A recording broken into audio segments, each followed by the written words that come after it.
So, we have a big problem sa ating motor dahil ang kanyang pulley ay kumayad. Wasak sir. Ayan. Ay nako. Ito yung speed tuner na pulley, nakalkal. So, after 2 years, bumigay din. So, bumili tayo ng panibagong pulley which is tong 4S1M. Gaya dun sa sabi ko dun sa last vlog. So ngayon papalitan natin. Ayan, bigla na lang nag-stock up tong motor tapos hindi siya nag-start. Kahit na i-switch ko yung ignition key, hindi pa rin nag-start kasi nga gawa nitong pulley. So nagkawasak-wasak lahat, yung bola, yung slider piece wasak na wasak, durog na durog siya. So bumili na naman tayo ng panibagong slider piece. Durog na durog yung slider piece So ikabit lang natin. Ay nako. So ito 4S1M, hindi na talaga usable yung pulley at saka yung drive face natin. So, hanaan na natin mamili ng set talaga. Ito yung nabili kanina na 4S1M na pulley. Tapos ito yung sa backplate. Tapos ito naman yung brand niya natin pulley. Kasi magkaibang size ito magkaiba sila ng size. Spade. Tapos yung dito sa may 4S1M. So straight na yan na 4S1M lahat. Sana gumana naman lang to. 1950 yung set ng 4S1M na pulley tsaka drive face.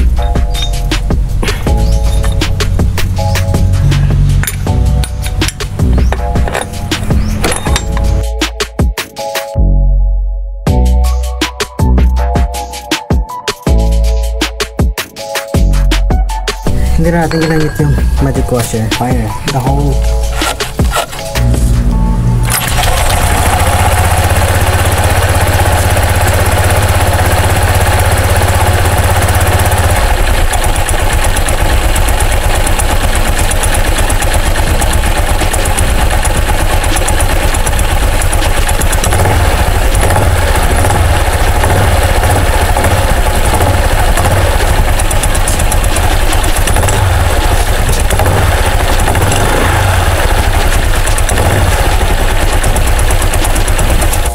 Lagyan natin yung magic washer baka kailangan.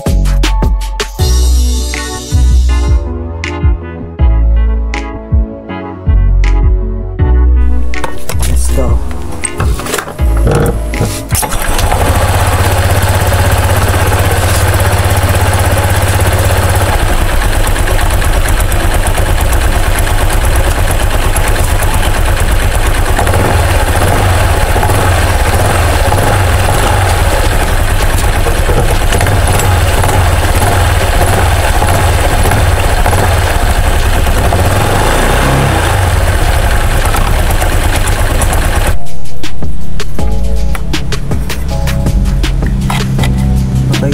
So, all goods naman na. Higpitan na lang natin.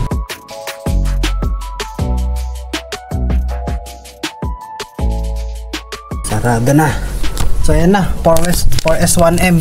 4S1M. Ayun na nakasilip. 4S1M.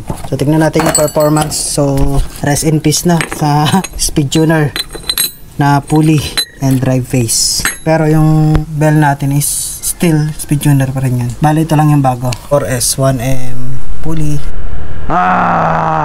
Alright. So susubukan naman natin ngayon yung 4S1M na set for the pulley, drive face, and slider piece. Yung bola lang hindi kasi yung bola ko nung nakaraan, yung RS8. Maganda yung RS8 na bola talaga. Siya yung pinaka okay. Yeah! Shout out! Okay, so far okay naman yung takbo.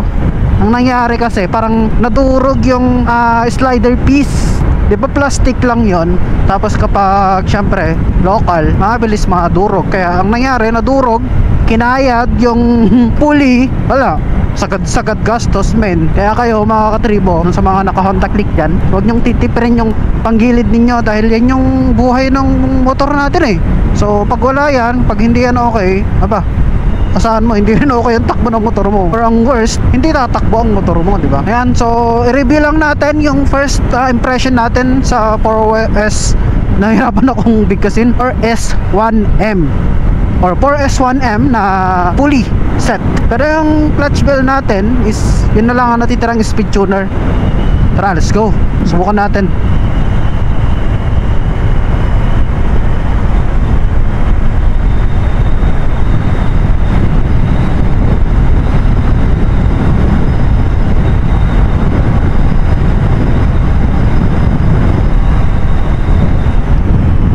Grabe, ang hina. Ang hina ng motor ko ngayon. Grabe, ibang iba yung takbo. Parang nawalan ng power yung motor. Well, technically, ang size kasi nung uli is stock. Bola natin is pinaghalong 15 at saka 14. Kaya hindi ko alam. Hindi ko maramdaman yung power ng motor. Parang wala, hindi siya. Tumatakbo siya, oo, pero hindi ko maramdaman yung power na parang hinahanap ko. Like before na malakas. Iba-iba yung power niya ngayon. Wala sa tono, wala tayong perang pantono kasi sa ngayon mga katribo, kaya wala endpoint na pamahal tuloy tayo. Ganun talaga, wala tayong magagawa doon. Nakakasad lang, nakakalungkot lang, pero andyan na yun lahat naman na nangyayari sa atin, it is destined, meant to happen. Gustuin man natin, wala. Uy, may mga rider sa likod. Shout out! Shout out! Shout out! Hey! Ito yung mga kahapon, mga motor.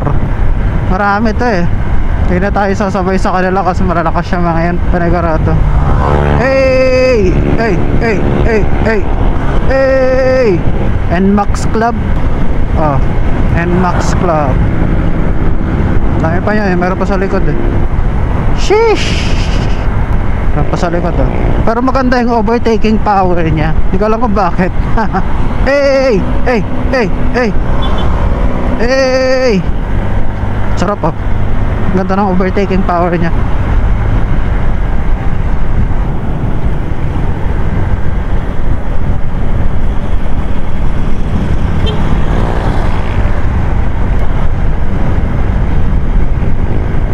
Alright, so testingin naman natin to sa ahonan.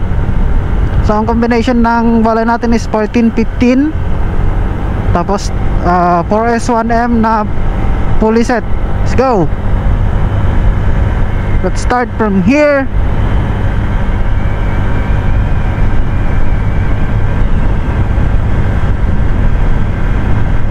Nakasahonan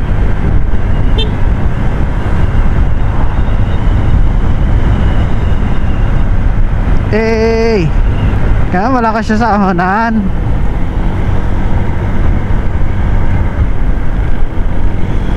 Malakas. Oh. Hey! Nice. Okay na din. Malakas ang overtaking power and malakas din siya sa ahonan. Goods na din. Yung top speed na wala dito, syempre. Ewan ko lang kung nagpalit tayo ng bola. Straight 14 na RS8 palit tayo para all goods. Diba?